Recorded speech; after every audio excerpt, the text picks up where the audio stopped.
S'achemine-t-on vers une année blanche en matière de dialogue social? La question est posée par Le Matin. Quelques semaines seulement nous séparent de la célébration de la fête du travail et le dialogue social semble toujours au point mort, malgré les multiples réunions tenues entre les centrales syndicales et le gouvernement, écrit Le Quotidien.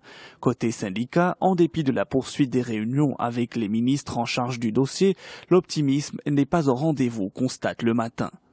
La semaine de l'emploi pour l'étudiant a été lancée lundi à Kenitra, une cérémonie marquée par l'inauguration d'un espace emploi initié par l'ANAPEC à l'université Ibn Tufayl, nous informe aujourd'hui le Maroc. Le ministre de l'Emploi et des Affaires sociales, Abdeslam Siddiqui, a incité par la même occasion les jeunes du deuxième cycle à compter sur eux-mêmes. Il a également appelé les hommes d'affaires à s'ouvrir sur les hauts lieux du savoir. L'emploi est aussi en une de l'Économiste. Selon le quotidien, un Marocain sur 3 est au seuil de vulnérabilité et de constater qu'il n'y a pas de profil pour accompagner les chantiers structurants du pays. L'éducation-formation est encore sur la sellette. Toujours dans l'Économiste, on apprend que la capitale économique entend passer des zones industrielles au parc d'attractivité de dernière génération. La métropole doit s'attaquer à ce dossier afin d'améliorer les conditions d'installation des investisseurs. Mid-Park, zone industrielle d'Ouled Hadda, Sogepos, ces zones d'activité économique se déclinent en un nouveau concept plus structuré avec un aménageur dédié. En tout, une assiette foncière de plus de 5000 hectares est mobilisée.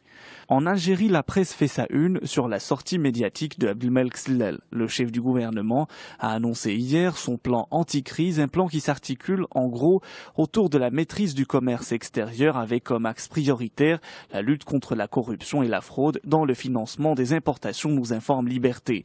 Une loi de finances complémentaire pour l'année 2015 est en préparation, a annoncé le Premier ministre.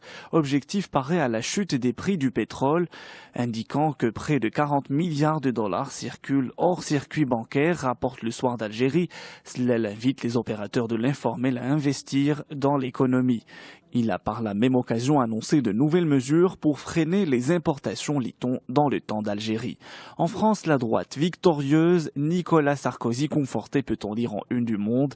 En gagnant 67 départements, dont 28 enlevés à la gauche, l'UMP et ses alliés sortent vainqueurs des départementales. Sarkozy fait sienne la victoire de son parti.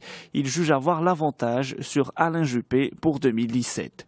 Direct Matin s'intéresse pour sa part aux négociations entre l'Iran et le groupe 5+1.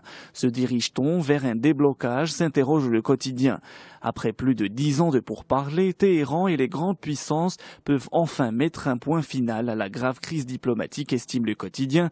Ce soir à minuit, dernier délai, un accord doit à tout prix être signé concernant le dossier du nucléaire iranien.